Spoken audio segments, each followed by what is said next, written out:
This is Karen with newclevelandradio.net, and it is time for Avoid the Maze. The maze is our journey through life, and we're all going to be stuck in it at one point or another. In fact, I've been stuck numerous times in my life.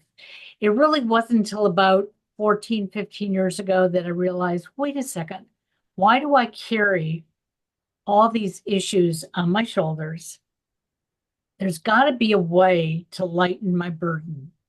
And then I started realizing that if I could look at them and say, what can I learn from this? I could change. I could make that burden a lot less. And I think we all can. However, when we think we're going through it alone, that dark cloud just follows us. And for those of you who are listening, right around the beginning of August, many of us have storm clouds over us, hurricanes, tornadoes, terrible weather. And that's not what I'm talking about. I'm just talking about the storms in our life. And my guest today is going to share his journey. And I think as you listen to it, even if it's not exactly like yours, you're going to find there are similarities. He's also written a couple of books, so maybe we can get more information along the way. So, Daryl, welcome to Avoid the Maze and give us a little bit of background. Thank you so much, Karen. I appreciate it. I appreciate you having me on. Um, my journey started in the Midwest. I'm a Midwest kid and came from Michigan. And really it's that everybody's dad, and this is kind of how we started and how we grew up. Everybody's dad in that scenario seemed, and it wasn't actually true, but it seemed like it because that's what we were surrounded by. Everybody's dad worked for GM, Ford, or Chrysler. My dad was a mechanic, and my dad was a Navy veteran. He was pretty tough dude. Discipline was a big thing around the household. Not ever talking back, not stepping out of line, and along with that, we were imbued with the Protestant work ethic. I was raised Lutheran. I was raised, in a pretty religious household. So I was handed this box of stuff. Here's what you have to believe, and here's your behaviors that you have to abide by, and so that's how it started, and I have no qualms with my upbringing. It's been, I look back and one of the important things for me and part of living a different life, and we'll go through that story of dysfunction, but is not to look back and blame. It's not to look back and say, oh, well, you're the cause of my whatever it I, is. So when I get to be, for me, when I get to be old enough in adulthood, and I would call it, for me, it was a fairly young age.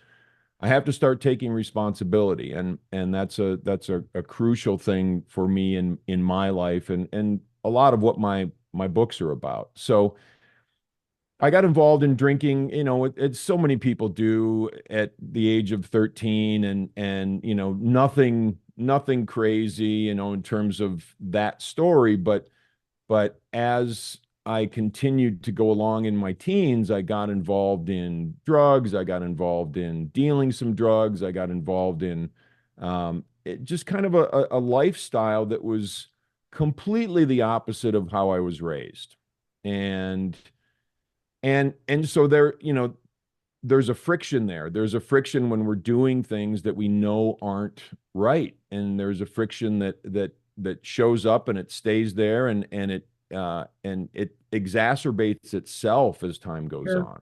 And that happened to me. I became a miserable person. I was doing these drugs and doing harder drugs and harder drugs, and it was just a situation where it culminated in an intervention, which was led by my parents, and basically they said, go talk to this drug counselor or get out of our lives. That was kind of it, and it scared the heck out of me because because I was a scared little kid. I wanted to be a tough guy. There was all this friction of doing the things that I wasn't raised to do, and lying and cheating and stealing and all that sort of stuff. And so I was supposed to go talk to this counselor, and it was my decision. And I decided to go talk to him. And my plan was, I'm just going to lie. I'm gonna BS my way through this, and we'll just kind of go on our way. Well, I walked in, and the first thing he said to me is, "Don't lie to me." He's like, "I will call you out. I will nail you to the wall, and no crap." And he intimidated me. At that point, I was 18 years old, so I'm still a kid. I was 18 years old. He intimidated me, and I said, okay, I'll do the best I can. And I was as honest as I could be at that point in my life. I don't know how honest I was, but I poured out what I could. And at the end, I don't remember saying, but I remember that I said, "What do you think, Doc?" And he said, "Well, we need to get you into a drug and alcohol treatment program." So I I, spent 30 days in yeah. that treatment program. And between when I talked to the counselor and when I went into treatment, there was a New Year's Eve party, and I'll chop it off here, Karen, but there was a New Year's Eve party that I went to, and I was around, and this goes with the theme of what I think we're going to discuss today. I was around more than 100 people, but I felt completely alone. I felt completely disconnected, and at that point, that was a real inflection point for me. I was not sure that I wanted to be on this planet anymore. So that, I think, is when the healing started. So, couple of questions. You grew up in a fairly strict home. How did you get away with getting into alcohol and drugs? I know that I won't say I grew up in a strict home, but I was always afraid that somebody was going to call me out on something.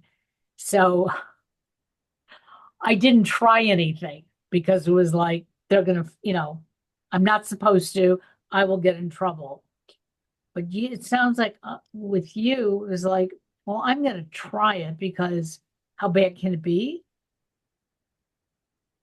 Well, the good news is there weren't any cell phones at that time. And thank God, right? Because that was not a pretty time.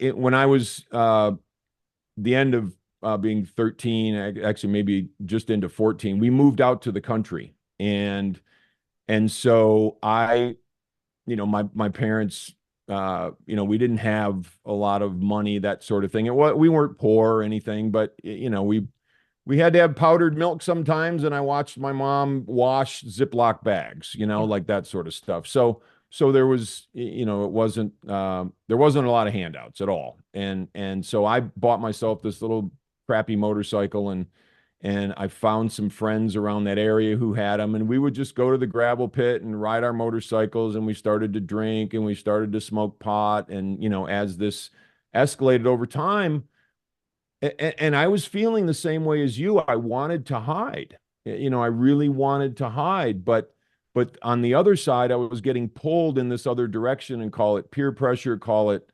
um, you know, peer pressure probably started it, but then what made it escalate was that I enjoyed it. I felt different. I felt free. I felt better. I didn't feel all knotted up inside, until I Yeah. started to get that real friction, and started doing things that were further and further from the way I was raised to be. So you get crafty. I got crafty, and I think my mom was on my tail for a while, but I only a couple times was there evidence of that I'd left or something. And so it was lying, and Yeah. I lied my way through a lot of things, and then that furthered my dysfunction internally and the turmoil internally. So I like we how you figured it went out. into, and I like how you went into therapy because so many of us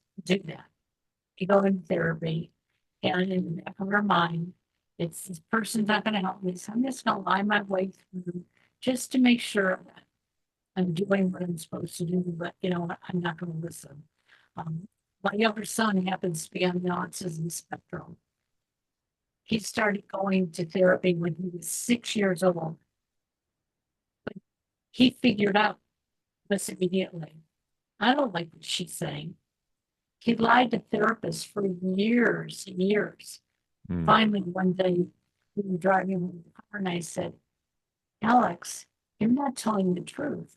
He goes, I don't want to be in there. I'm not a puppy dog. Don't tell me if you do this right, you'll get a piece of candy. If you do this right, you get an extra 10 minutes on your Game Boy. And it was like, oh my God.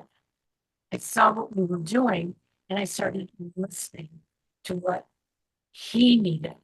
And so I think that's what your therapist heard almost immediately from you. And I'll try. You knew that this was going to be difficult for you to tell me the truth. I'd say that's true. I was caught in the middle of, this incredible turmoil within myself, but also this part of me that wanted to, somewhere in there, I didn't want to be what I was and what I was becoming anymore. And so there was a little, I talk a lot about willingness in my book and willingness to do what it takes. And there was a little spark of willingness, I think, that was ignited at that point, and that made a huge difference for how I approached things going forward. Because by the time I went into treatment, I was 19, and at that point, it was my responsibility, my life, my responsibility, get it together. That's just how it was. So anyway, I'm so happy, and I look at my addiction stuff and dysfunction and turmoil as what a wonderful opportunity for me to turn things around and change. And I love that because we're all going to get in that maze, get pulled by somebody or some thought, and we can go and spiral down. But when there is assistance around us, and we choose to take that assistance because the spiraling isn't getting us anywhere, that's what you did. So, what was it like to get into a treatment center? Because typically, when I think of treatment centers, I think of people who are sitting out on the street, have no family, have no assistance, and I'm just going to go into this system with a bunch of people worse, worse than me. How did you feel going in?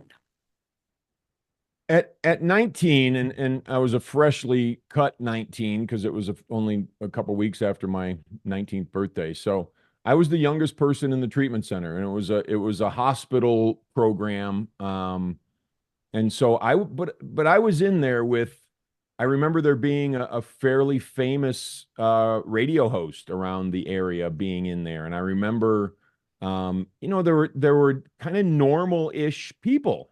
It was, and whatever that is, or whatever that was when I was 19, I don't know what that means, but that's how it felt to me, and that's how I perceived that it was fairly normalish. But I think the thing that we can get caught up in, and I got caught up in a little bit. It didn't lead me into relapse or anything like that, but it was just comparing, and saying people had lost spouses, they had lost homes, they had lost cars, they had, et cetera, et cetera, et cetera, a bunch of different stuff. And none of those things had happened to me. And one of the things that they made very clear, and especially looking at my fairly young age going into a situation like that, was all of those things are yets. Those things haven't happened to you yet. And if you keep going down the path you're going down, they will happen to you. So it's easy to the number one thing for me is taking responsibility for me, but also, understanding that there's a lot of support out there. There's the two things I got out of treatment, and I think these were just crucial and clear as a bell to me. Um, Number one was hope that I could have a different life. I could feel better. I could look people in the eye. I could have some confidence, and all these things take time. But I could see that I could have those because I saw other people who were living like that. They seemed happy, they were sober, they weren't partying all the time, and they were doing life. And the other thing that I got out of it was the 12 steps. The 12 steps were incredibly uh, important roadmap for me at that point in my life because number one, I was young, so I didn't have a clue anyway, which I did not know at that time, but it's pretty easy to see that as I look back. And number two, everybody needs a roadmap for life, and there's a lot of things that we can involve ourselves with or latch on to, and the 12 steps for me was what got me started in living a life that made a lot more sense. And I know growing up, my life, in some ways, was being planned by my parents. Okay. My mother had this picture in her mind that, you know, I would go to college and get a teaching degree, I would get married, I would live within the same community as her, the whole bit. And um, I thought so when I was maybe 9, 10 years old. By the time I became a teenager, it was like, I want to live on the opposite side of the world. Um, Only because that's what we go through when we're teenagers. We're trying to find ourselves. And some of us, um, do it their way, some of us do it other ways. I was arrogant to my mother. And now that I look back, it's like, that was terrible for me. I should slap myself for doing those things. I learned from it, okay?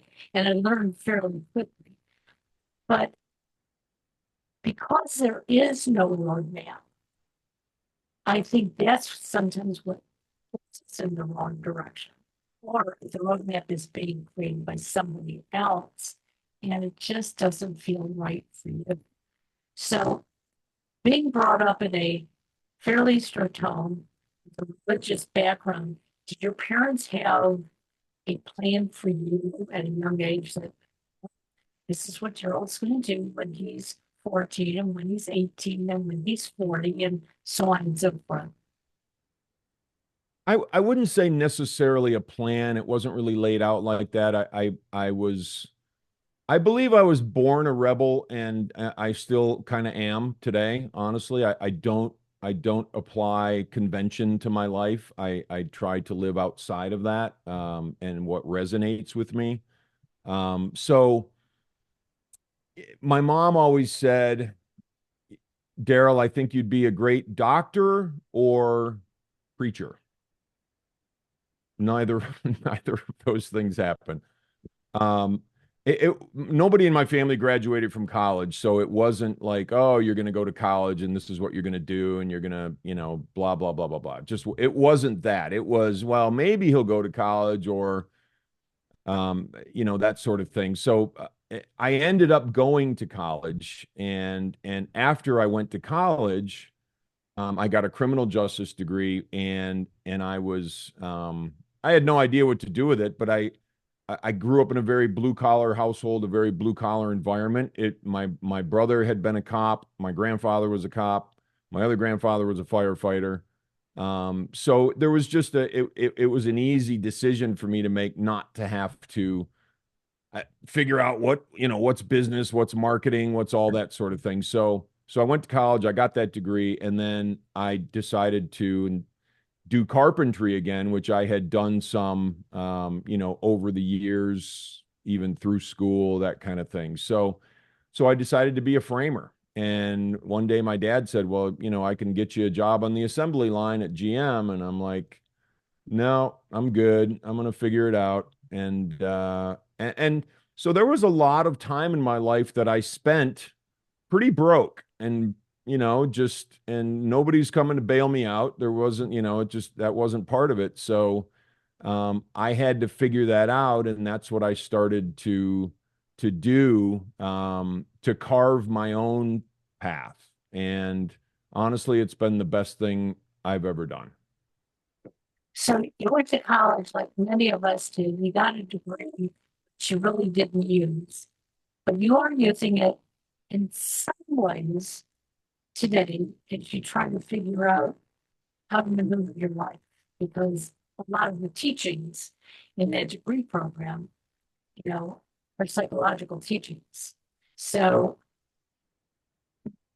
what are you doing now? Because it appears that you've opened yourself up to say, this is who I am, this is who I was, and you too can find your path. How did you get to where you are today? Um, there's a lot that goes into it, and it's but it's not it's a simple path, and it's simple to conceptualize and to look at. And this, my first book, When I Stopped Fighting, I go through that story, and I go through how I tried different things. I had somebody get me involved in sales. I sort of followed that path. I came from Michigan, obviously, as I mentioned, and then I went out to Boston because these guys invented this.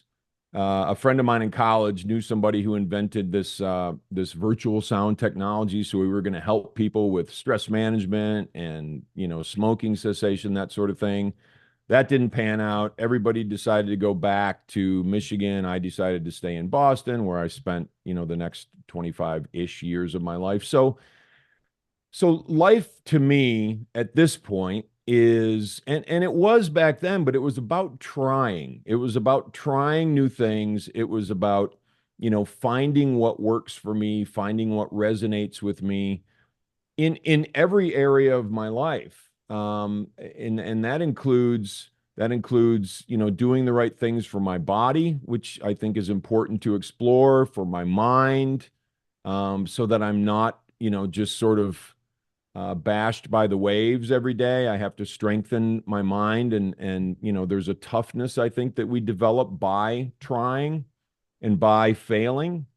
So many people say you need to fail your way to success, and I've absolutely done that. And and success is, to me, and I'll finish with the body, mind, the heart. We need to take care of our hearts. We need to be vulnerable. We need to open up to other people. We need to open up to help, which has been a difficult thing for me because I've been sort of a maverick my entire life.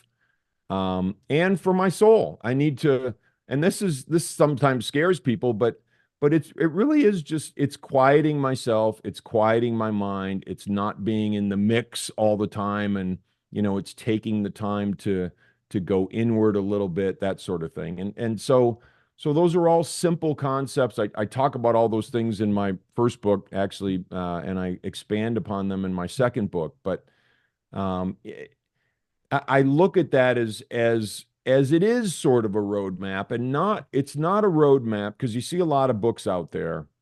It's not a roadmap to tell anybody what to do.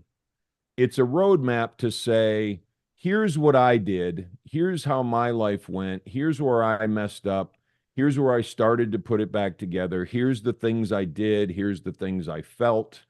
Um, and all of my failures, and they're not all in there because it would be 4,000 pages, and it's only 221. But all of those things are in there, and so my job, I feel, at this point in my life, is to help people navigate their path, and help people, and not from the standpoint of, again, not from the standpoint of, oh, this is what you need to do, from the standpoint of, this is what I did, and these are my experiences, and I hope you can relate to some of this stuff, and then maybe try some of the things that I tried and see what works for you. Today's world, that's what we need in our communities. We need people to be able to reach out, hear what is happening around them, and evaluate what they need to do. Um, when I started coaching a little over a year ago, my first client said to me, "So tell me what to do." And I said, "First thing I'm going to tell you is to ask yourself, what is it you want to do? It's not what I want you to do, it's what you want to do." And again, I can share my story with them. Or I can lead them to one of these podcasts, such as your story, and say, "Go on and listen to what Daryl went through. Is there anything there that resonates with you? And if not, okay, let's go on to something else. There's a whole world of help out there." Sadly, there are too many people who want to judge rather than listen and guide. And that's why I do this program, because when I was trying to make the changes I knew that I needed 14, 15 years ago, everybody was telling me how to do it. "Well, I did it this way, Garrett, so you should do it this way." I have a husband who doesn't understand, he accepts depression, but doesn't understand it. Okay? When something doesn't go right for him, he has a way of being able to shake it off and just like put it away. I'm not that way. I've never have been. I've worn it on my sleeve. And so instead of trying to get the help, I would just complain all the time. "Oh, this happened, look what it's doing to me." And when I knew that I didn't want to do that anymore, and I said that to him, he looked at me and he goes, "Well, you're going to stop holding grudges." And that was my key. That's what I had been doing for the majority of my life, because I was blaming it on everybody else. Mm.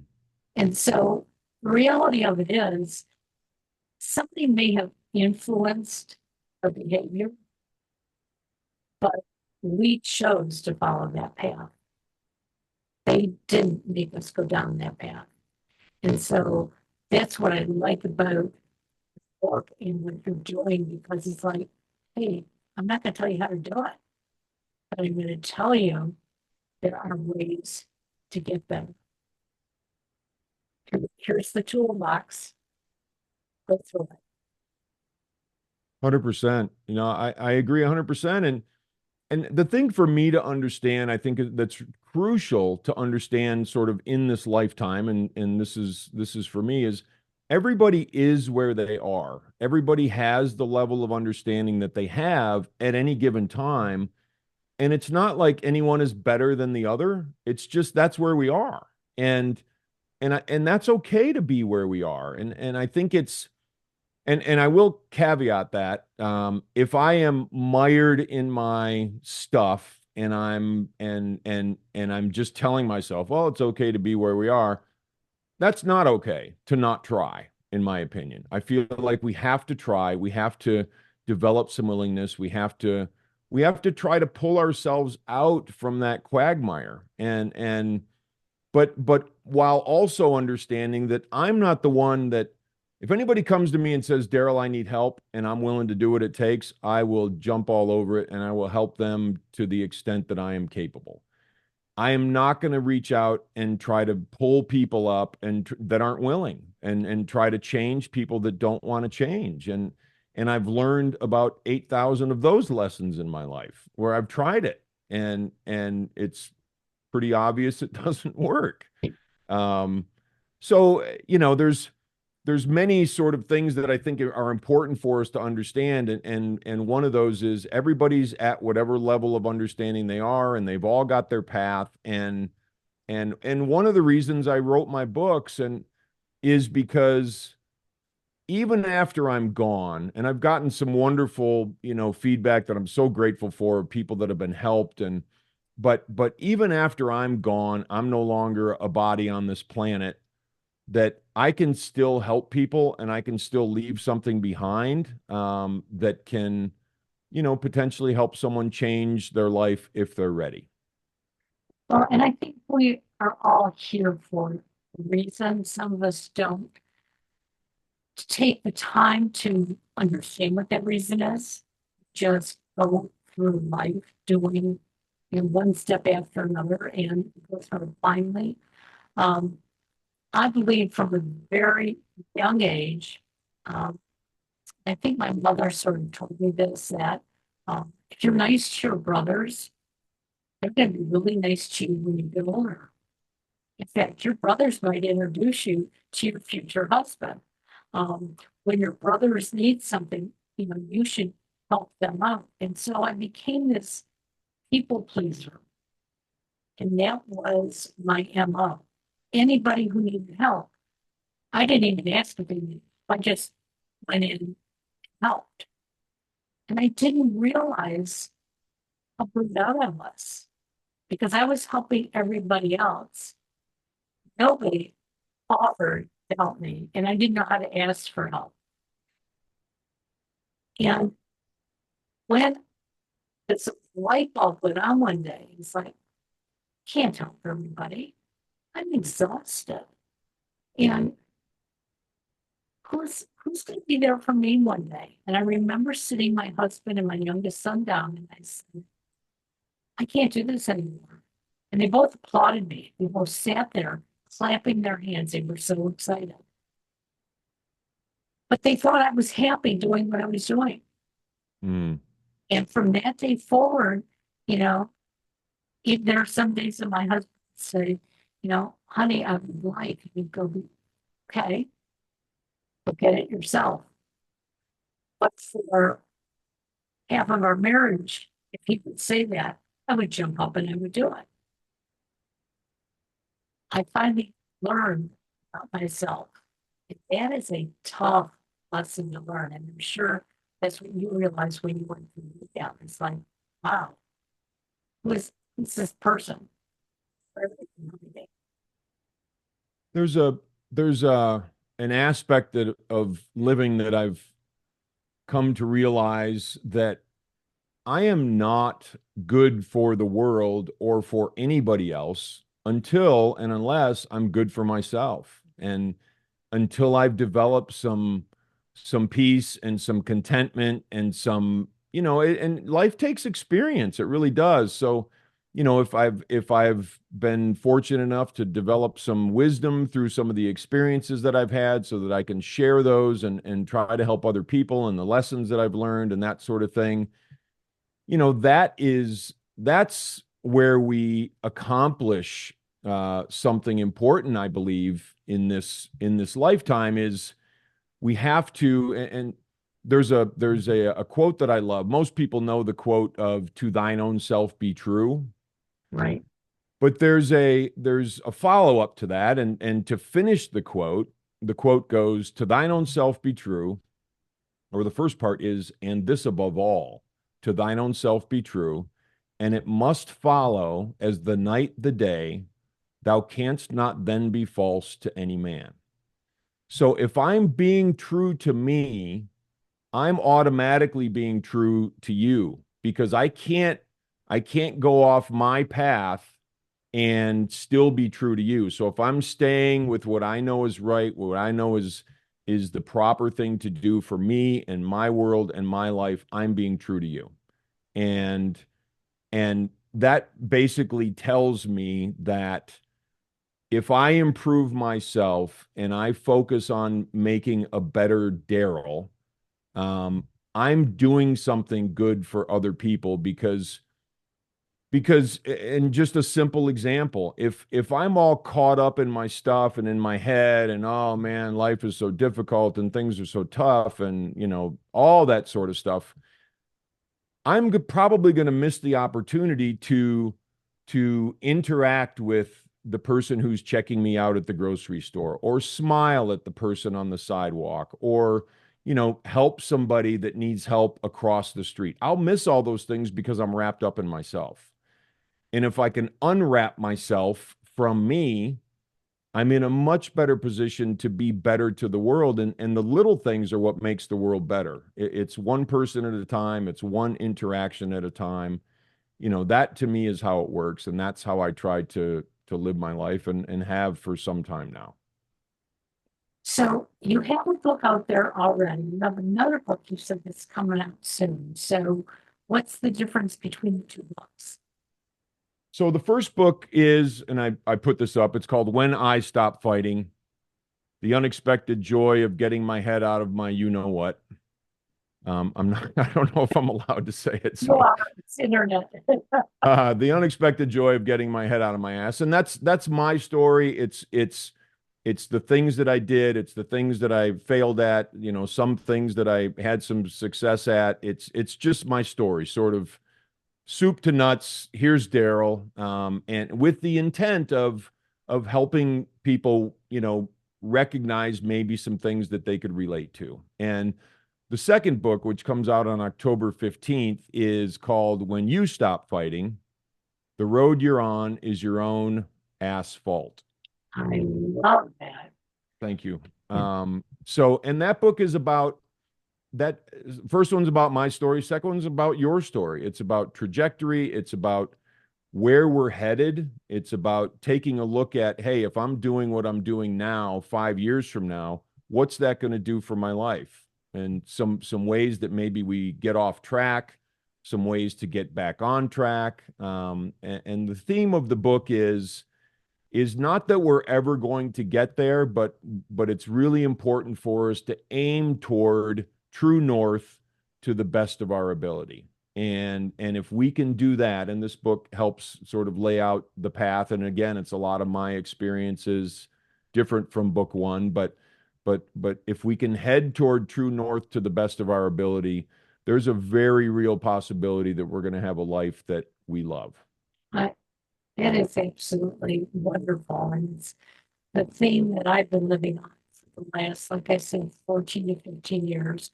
Every once in a while, I get stuck in that groove and I think, I can't go forward anymore. And it's like, wait a second, where did those words come from?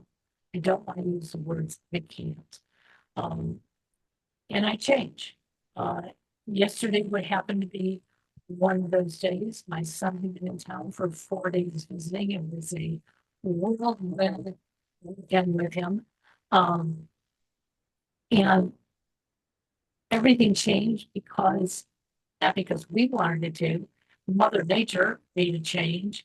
And at first, I got very frustrated. I got locked in. Look what I have to do. I have to change my schedule. And for a couple of minutes, yeah, I was angry. I wasn't going to be able to go anywhere. And then I just said, life happens. It happens. Just move forward, pivot. And I love the word pivot now because it's like I give myself permission not to have to be perfect. And the road that I'm going down may have some detours that would be interesting to take along the way. And so, to all of our listeners, information on Daryl will be in the show notes, along with how to purchase his books. We look forward to the new one coming out. But I think we should all read the first one so we get a better understanding. So we'll read the second one. It can take us down a clearer path for ourselves. Thank you very much for joining us. But one last question. Where in Michigan are you from? I was born in Detroit, and then when we moved out to the country, I was in a little town called Dexter out by Ann Arbor. Know exactly where it is. I'm originally from Detroit. That's why. Oh, cool. Yes. Oh, I love it. So if you lived in Dexter, you must have been a Michigan fan, right? Go Blue. Okay, I love it. Love when I have somebody who understands golf. Yes, big fan. Can't wait till the season starts this year. All right. Well, have a great day and thanks for joining me today. Thanks so much, Karen. I really appreciate it. Loved chatting with you today. Thanks. Talk to you soon. Bye-bye. Okay.